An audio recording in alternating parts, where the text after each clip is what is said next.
Bonsoir à tous. Dans l'actualité ce soir, les élections régionales, premier remous à l'UMP après le revers du premier tour. François Fillon rappelle à l'ordre les voix critiques. En visite en Vendée, Nicolas Sarkozy n'a pas commenté le scrutin. À gauche, fin des négociations, il y a des accords partout, sauf en Bretagne, en Picardie et dans le Limousin. Des turbulences dans le couple franco-allemand. Christine Lagarde brise un tabou. Elle critique le modèle économique de Berlin qui exporterait au détriment de ses voisins. L'Allemagne est-elle la Chine de l'Europe? Explication dans un instant. Le retour des affrontements à Jérusalem, les plus durs depuis plusieurs années. Ce soir, portrait du nouveau visage de l'autorité palestinienne qui incarne l'espoir.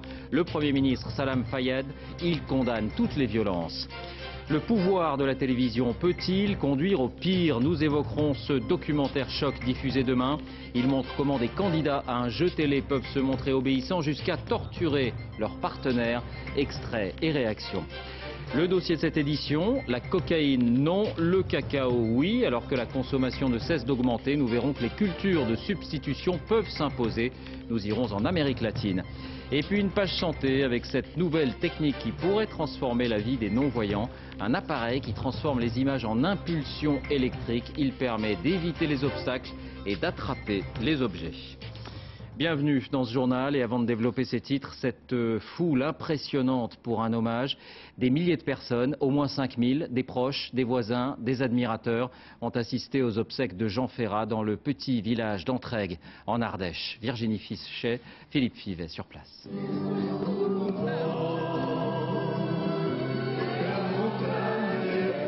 Leur voix monte du cœur, milliers d'échos traversant cette montagne, désormais celle du repos pour Jean Ferrat.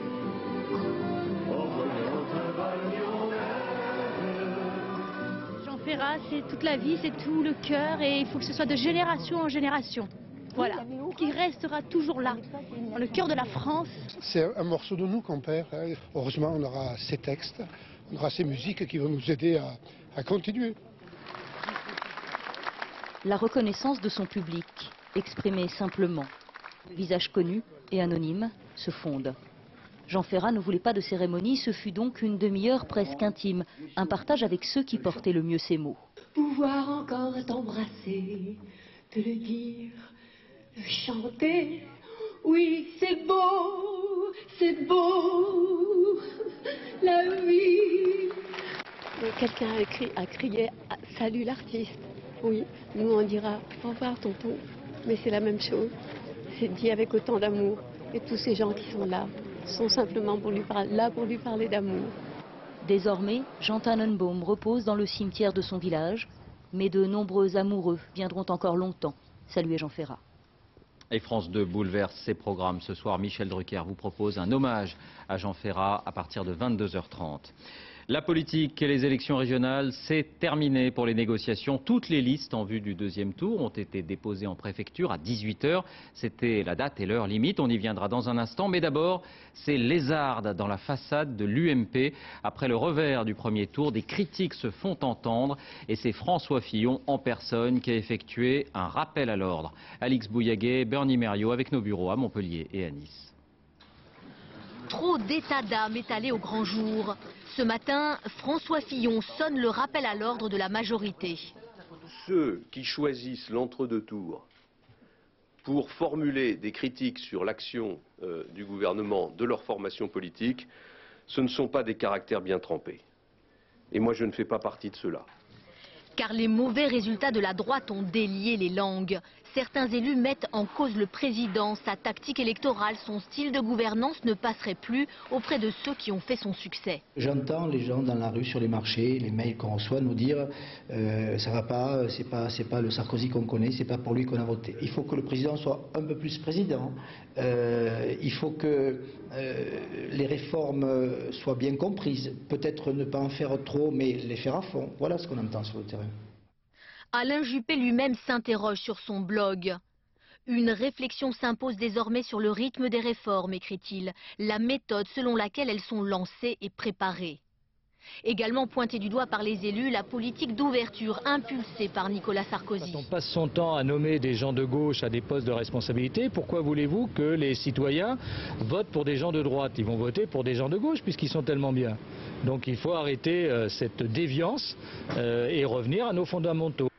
Enfin, certains parlementaires reprochent à Nicolas Sarkozy de minimiser le revers de la droite au premier tour et donc de démobiliser pour le second. Cette élection, elle est très politique. Moi, je ne suis pas de ceux qui disent « Oh, il faut dédramatiser, ça n'aura pas d'importance ». Ça aura de l'importance. D'ailleurs, je ne vois pas pourquoi les électeurs iraient voter si ça n'avait pas d'importance. On peut, entre les deux tours, aller serrer les boulons. Après, on discute. Et si on ne sait pas tirer les leçons d'un message, il ne faut pas être démocrate. Pour François Fillon, le seul message valable, c'est de se battre jusqu'au bout. Le temps des règlements de compte viendra plus tard. Et c'est dans ce contexte que Nicolas Sarkozy effectuait son seul déplacement officiel de la semaine. C'était en Vendée, en Charente-Maritime, sur les lieux de la tempête. Il était entouré de 4 ministres candidats, mais officiellement, le président de la République n'est pas en campagne. Alexandre Carra, Alain Dubas sur place. Pas un mot sur les élections. 48 heures après le mauvais score de l'UMP, Nicolas Sarkozy était très attendu sur les régionales. Il a préféré aller à la rencontre des sinistrés de la tempête, allant même jusqu'à s'offusquer des questions des journalistes. Non. Écoutez, regardez, messieurs, dames, ça serait choquant. Mais si maintenant vous voulez savoir ce que je connais de Dominique Bussereau, oui, je le connais, c'est incontestable. Et pourtant, les régionales se sont bien invitées sur ce déplacement. Outre Dominique Bussereau, le rival de Ségolène Royal en Poitou-Charentes, 3 autres ministres, tous candidats, répondent présents. Boum, tout est explosé, comme une explosion, puis la vague nous a sortis par la fenêtre. À Charon, en Charente-Maritime, Nicolas Sarkozy préfère se concentrer sur les annonces. Un plan digue dévoilé prochainement et surtout pas de reconstruction dans certaines zones sinistrées. On a peur de revenir. Je vous le dis franchement, je n'autoriserai pas là où il y a un risque mortel. Et ceux qui ne sont pas autorisés, on leur trouvera des terrains. Comme si en restant silencieux, le président voulait faire oublier le revers électoral de son propre camp. À gauche, maintenant, après 2 jours de négociations, le Parti socialiste, Europe Écologie et le Front de gauche ont scellé un accord général pour fusionner les listes. On l'évoquait dès hier. Il y a tout de même quelques couacs. Valérie Astruc, Nicolas Auer avec notre bureau à Rennes. 40 heures de négociations et voilà la gauche francilienne côte à côte dans le RER. Un peu partout en France, la même image. L'union après les tractations. C'est pas anecdotique que d'un côté on ait la droite qui fait semblant d'être unie et qui se tire dans les pattes en permanence, et nous qui avons des différences, qui représentons une vraie diversité, c'est vrai, on le cache pas, mais qui sommes capables de travailler ensemble en étant unis dans cette diversité. À présent, plus de temps à perdre. Les 3 partenaires de gauche sont désormais alliés pour le second tour dans 18 régions sur 22. Dimanche prochain, il faut amplifier encore ce mouvement, puisque de manière incroyable, le président de la République, le Premier ministre et les ministres font semblant de ne pas comprendre la crainte des Français, leurs difficultés et ce qu'ils demandent avec insistance. 3 régions font néanmoins exception. En Bretagne, les socialistes et les Verts partiront séparés, désaccords sur les places. Les Bretons ont dit 12%. Moi j'ai proposé 12% des sièges. Ils en voulaient beaucoup plus. Ça va pas. Jean-Yves Le Drian devrait assumer son choix de dire je ne voulais pas d'accord, je n'ai pas besoin d'eux, plutôt que d'essayer de le travestir avec des énoncés ou des chiffres qui sont faux. Les socialistes et le Front de gauche n'ont pas non plus réussi à s'entendre en Limousin et en Picardie. Ce soir, Martine Aubry est de nouveau sur le terrain en Franche-Comté. Elle devrait dans les jours qui viennent s'afficher avec Cécile Duflot et Marie-Georges Buffet, ses partenaires de gauche. Et à noter qu'à la Réunion, la gauche partira également divisée. Le Parti socialiste maintient sa liste face à celle du Parti communiste réunionnais, arrivé largement en tête. Il y aura donc une triangulaire avec l'UMP. L'actualité judiciaire avec le recours en appel d'un père de famille pour récupérer sa fille confiée dès la naissance à une famille d'adoption. L'enfant a aujourd'hui 4 ans, elle était née sous X. La mère biologique, l'ex-compagne du requérant, lui avait toujours expliqué que le bébé n'était pas de lui. Le couple s'était séparé quelques mois plus tôt. Un test ADN avait finalement révélé sa paternité. Jean-François Firet, Nicolas Ducrot.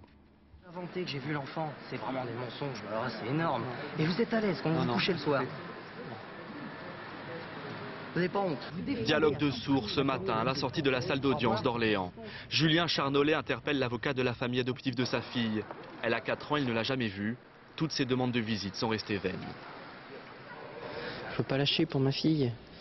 Donc il faudra que j'aille au bout. Elle doit pouvoir me connaître, elle doit pouvoir savoir que j'existe. Elle doit cesser de vivre dans le mensonge. Pour Julien Charnollet, le cauchemar débute en août 2006. Sa compagne donne naissance à une petite fille, mais elle affirme que Julien n'est pas le père. Elle explique que l'enfant est le fruit d'un viol et qu'elle préfère l'abandonner. À cette époque, le jeune homme est d'accord. Ça a tenu dans la même minute, hein, l'annonce de tout ça. Et c'est vrai que là, je ne savais plus trop bien où j'en étais, mais je suis resté sur la base de lui faire confiance. Un an plus tard, la police qui enquête sur le viol recueille l'ADN de tous les proches de la victime. Et là, coup de théâtre, Julien Charnollet est en fait le père du bébé. La mère a menti, le viol n'a jamais eu lieu. Mais le bébé a déjà été adopté. On a tous les MSN, les Facebook, il y a des photos avec leurs enfants. Moi, mon Facebook, c'est aidez-moi à retrouver ma fille. Pour l'avocat de la famille d'accueil, cette histoire est certes tragique, mais elle ne peut remettre en cause l'adoption. D'accord, c'est le père génétique, mais ça ne veut rien dire, la filiation, c'est pas ça. La filiation, c'est la vie de tous les jours, c'est cet enfant qui est élevé par une famille qui l'aime. Alors, on dira c'est facile d'aimer, mais non, ils l'ont accueilli comme leur fille. La décision de la cour d'appel a été mise en délibéré. Julien Charnollet n'a aujourd'hui plus aucune nouvelle de la mère biologique de sa fille. Dans l'actualité également, vous en entendez sans doute parler depuis plusieurs jours, ce débat sur l'emprise de la télévision et plus généralement sur la soumission à l'autorité. Il fait suite à un documentaire choc qui sera diffusé ici même sur notre antenne demain soir. Il s'agit d'un faux jeu télévisé, mais les candidats bien réels ne le savent pas. Ils pensent participer à une vraie émission et c'est une démonstration sidérante. La plupart des joueurs vont obéir aux règles jusqu'à infliger des décharges potentiellement mortelles à leurs partenaires, entre guillemets. Petite précision, pour des raisons juridiques qu'il est un peu long d'expliquer ici, vous ne verrez aucun des visages des candidats, mais ils apparaîtront bien sûr lors de la diffusion du document. Gilles Marinet, Jean-François Monnier. Bienvenue sur le plateau de la zone extrême. Ce soir, la zone extrême, un jeu de questions-réponses presque comme les autres, presque. En fait, ici, on a franchi une limite à coup de décharges électriques. En cas de mauvaise réponse, c'est le châtiment électrique. Attention, premier cri de Jean-Paul à suivre. S'il vous plaît. Ces cris de souffrance sont faux comme le jeu, car c'est une expérience scientifique qui est en cours. Sans le savoir, les candidats et le public sont observés par ces psychologues. L'animatrice, elle, est complice. Allez-y, continuez. Le principe du jeu, 2 candidats. L'un est enfermé dans cette capsule, un poignet relié à une électrode. C'est un comédien, lui aussi complice des scientifiques. Il est censé avoir mémorisé des listes de noms. Son partenaire, qui va le questionner, est placé devant ce pupitre. 27 manettes qu'il va abaisser pour essayer des décharges en cas de mauvaise réponse. Intensité 20 à 460 volts. Il ignore qu'en réalité, il n'y a pas de courant.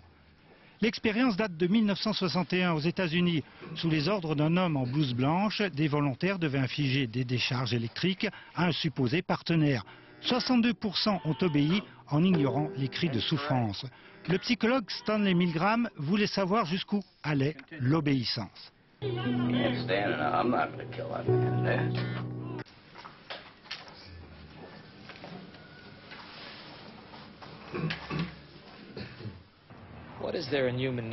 Qu'est-ce qu'il y a dans la nature humaine qui permet à un individu d'agir sans limite, au point de commettre des actes inhumains très graves en perdant toute compassion et toute conscience?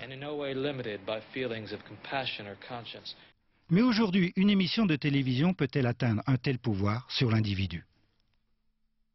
Les scientifiques doutaient que la télévision avait une autorité telle qu'elle pouvait faire ça.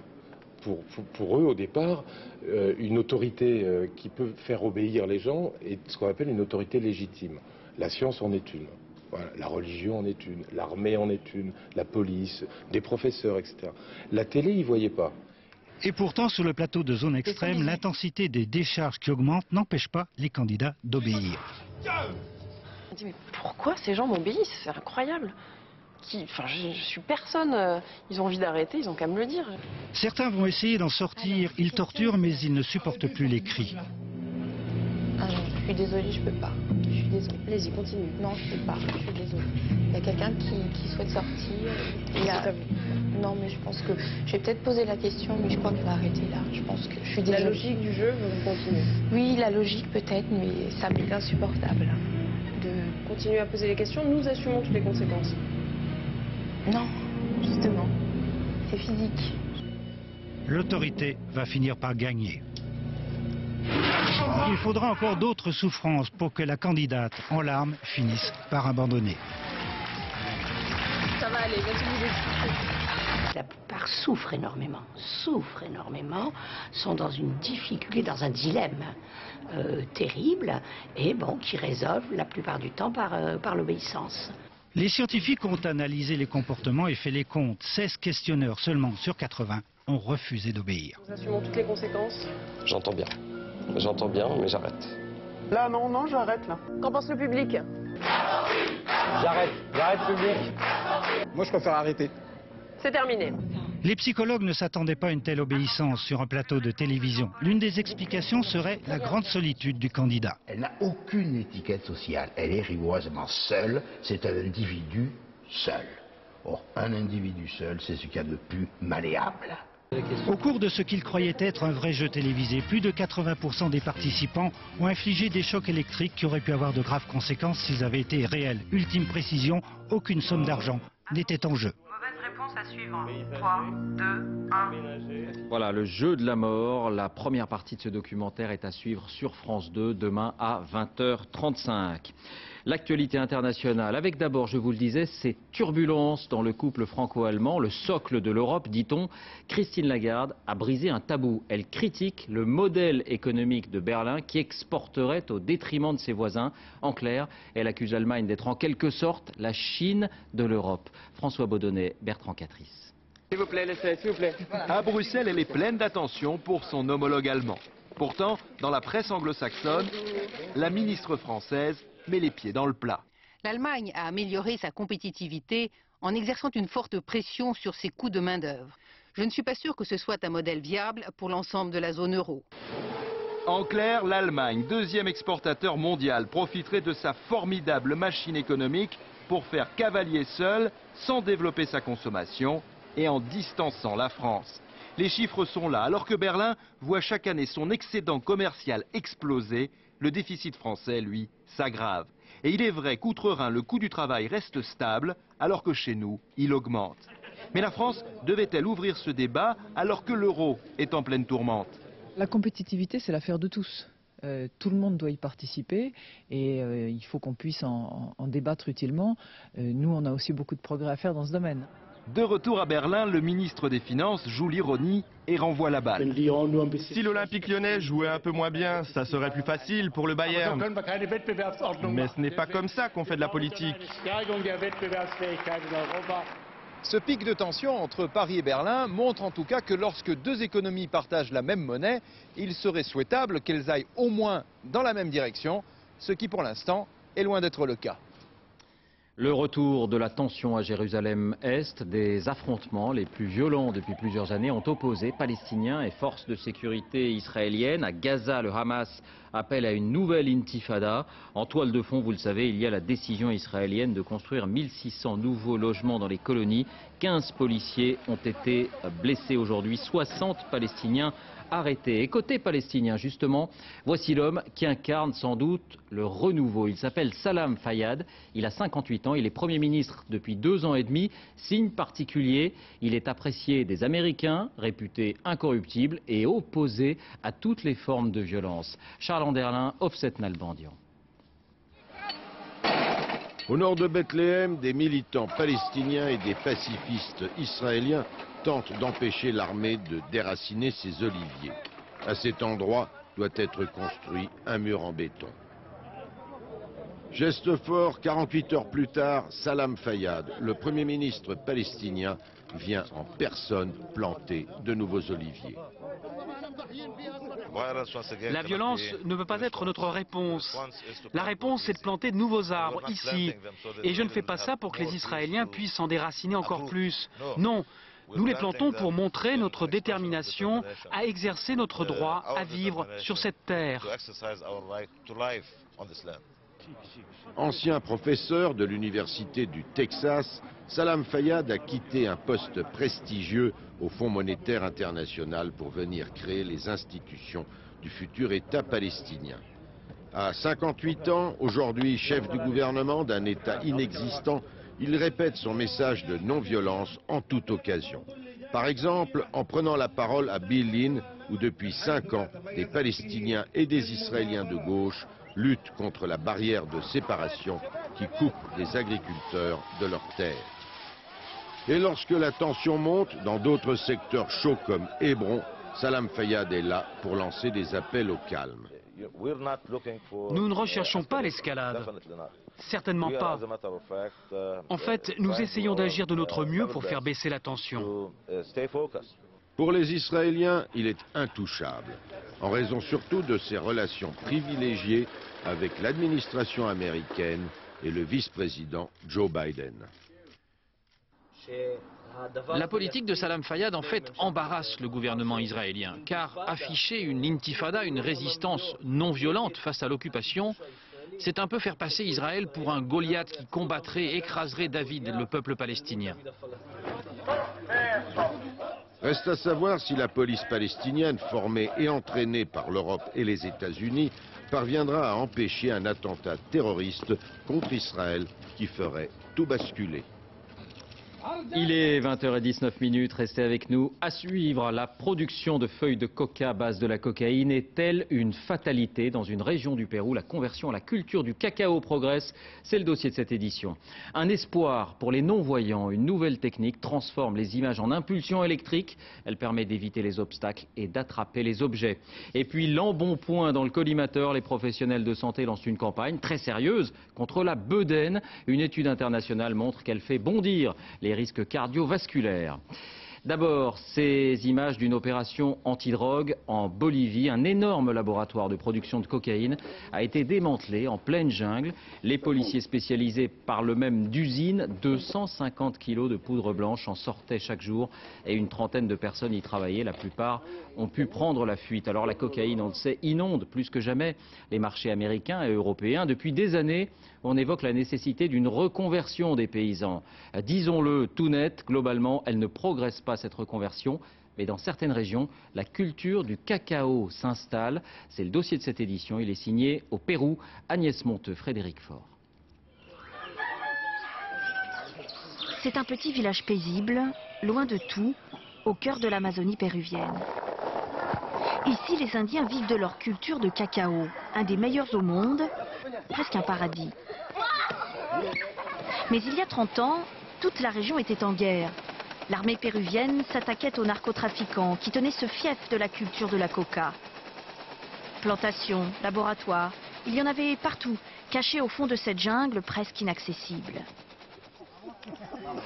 Aujourd'hui, les plants de coca sont rares.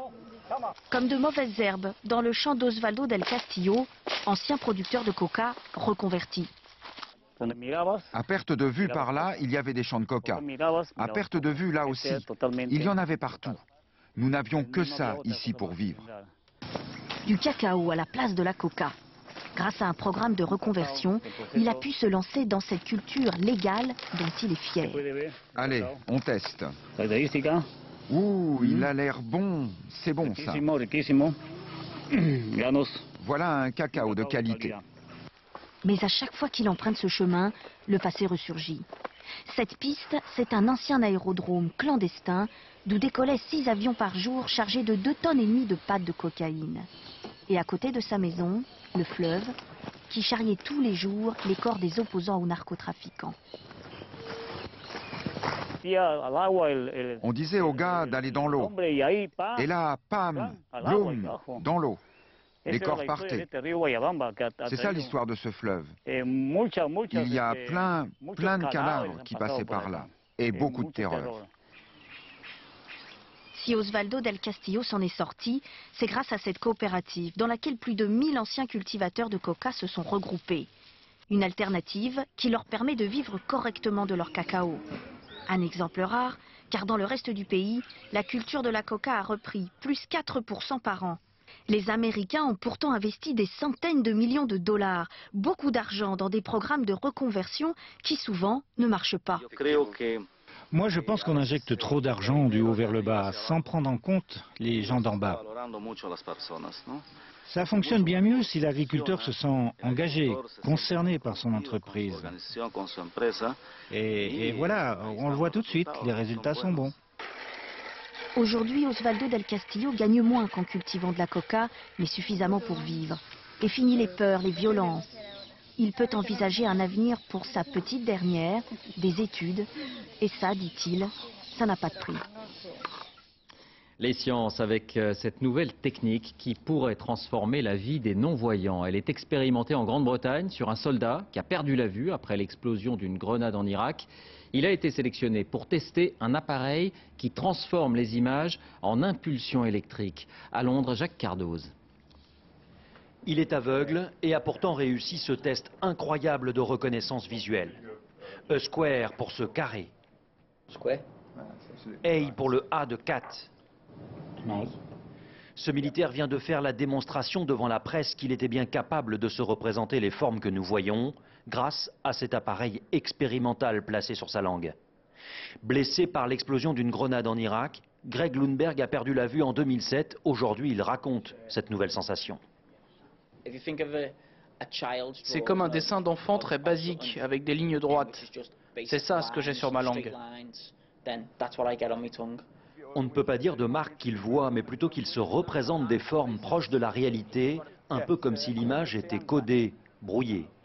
L'explication technique, la voici. Une caméra miniature placée dans cette monture de lunettes convertit des images en données électriques et les transmet à l'appareil blanc. Celui-ci provoque des picotements sur la langue que le cerveau analyse tout seul, mais pour les scientifiques, cela reste un mystère.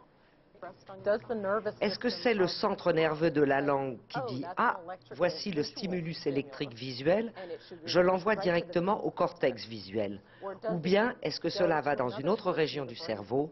C'est bien ce que nous aimerions savoir. Ce prototype coûte aujourd'hui 10 000 €. Une nouvelle version est attendue et devrait être capable d'offrir une plus grande capacité visuelle. Une page santé maintenant, avis aux épicuriens, à ceux qui aiment se laisser vivre. La bedaine est mauvaise pour la santé. Une étude internationale montre que la mauvaise graisse, entre guillemets, logée dans le ventre, augmente les risques cardiovasculaires de 20 à 40% au moins. Une grande campagne de prévention vient d'être lancée. Explication José Blanc-Lapierre, Daniel Lévy. Ça fait 82 cm. Un bon 40, elle fait un bon 40. 80 cm pour les femmes, 94 pour les hommes. C'est le tour de taille à ne pas dépasser si l'on veut rester en bonne santé. Des rondeurs qui gardent pourtant leur image sympathique de poignées d'amour. Les femmes, les jolies femmes avec beaucoup de ventre, beaucoup de seins, mais c'est joli, c'est dodu. Je pense que confortable. Voilà. Mais cette bedaine, même discrète, peut conduire chez le médecin. 90 cm. 90 cm, c'est-à-dire 10 cm au-dessus de la norme, c'est ce qu'a décidé cette jeune femme à consulter. De la santé, parce que je sentais quand même un essoufflement qui était plus présent par rapport à avant. Il faut vraiment suivre ce tour de taille et ne pas le laisser évoluer. Et dès qu'il dépasse 80 cm pour une femme, se dire attention, il faut se remettre en question, je ne suis pas un malade, mais je risque, si je laisse les choses évoluer, de sombrer dans des maladies chroniques. Et voici quels sont les risques. Cette mauvaise graisse autour de la taille migre dans tout le corps et peut endommager cœur, artères, cerveau, muscles. Conséquence, apparition de diabète, problèmes cardiovasculaires. Pour s'en débarrasser, on n'y coupe pas, il faut faire de l'exercice. Et pas n'importe comment. Il faut définir avec un médecin un rythme cardiaque maximum à ne pas dépasser, ce qu'on appelle le chiffre magique. Pour que les muscles acceptent de manger cette graisse, c'est gras libre, il faut que Pierre soit à son chiffre magique. S'il est au-dessus, là attention Pierre, vous allez un petit peu trop vite, s'il est au-dessus, ces muscles vont demander et vont changer de nourriture. Bien sûr, il faut revoir son alimentation. Pas de régime, mais des principes à respecter. Ne pas manger trop vite, consacrer au moins 20 minutes à chaque repas. Manger de tout, privilégier les fibres, 30 grammes par jour. On n'est plus en conflit avec l'alimentation en fait. On arrive à réintroduire des aliments qu'on s'était interdits depuis très longtemps. On n'est plus frustré par la quantité. Et pour ceux auxquels le sport fait peur, on peut commencer tout simplement par la marche. À peu près 3 km par jour ou 5000 pas, mesurés par ce petit appareil, un podomètre. 50% de la population a de la bedaine, alors à vos baskets.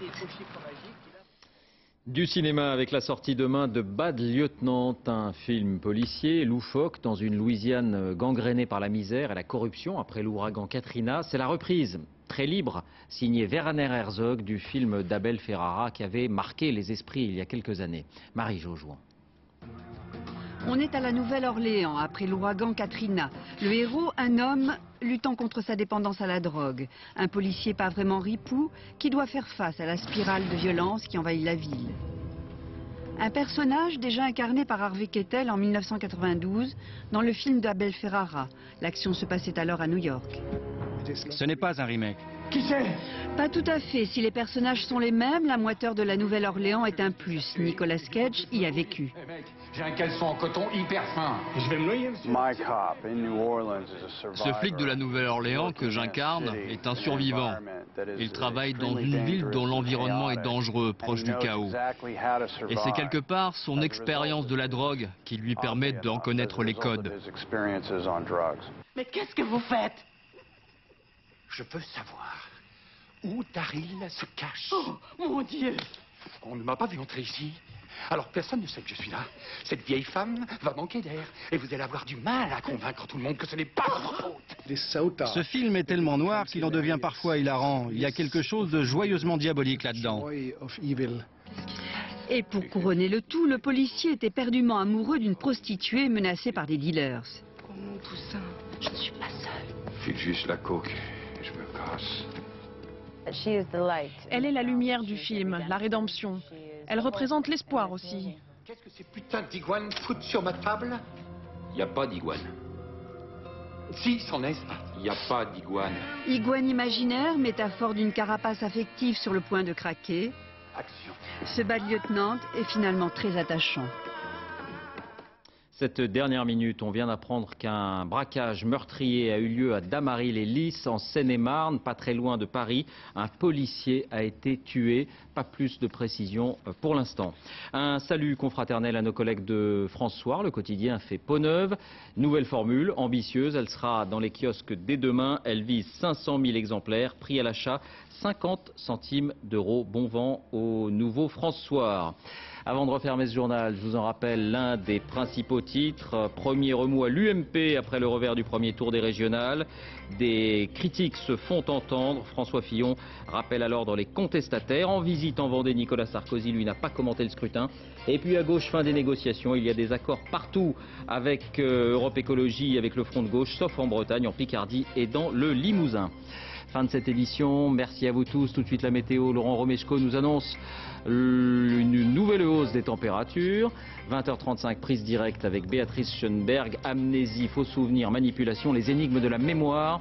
22h30, je vous rappelle l'hommage à Jean Ferrat autour de Michel Drucker. À demain.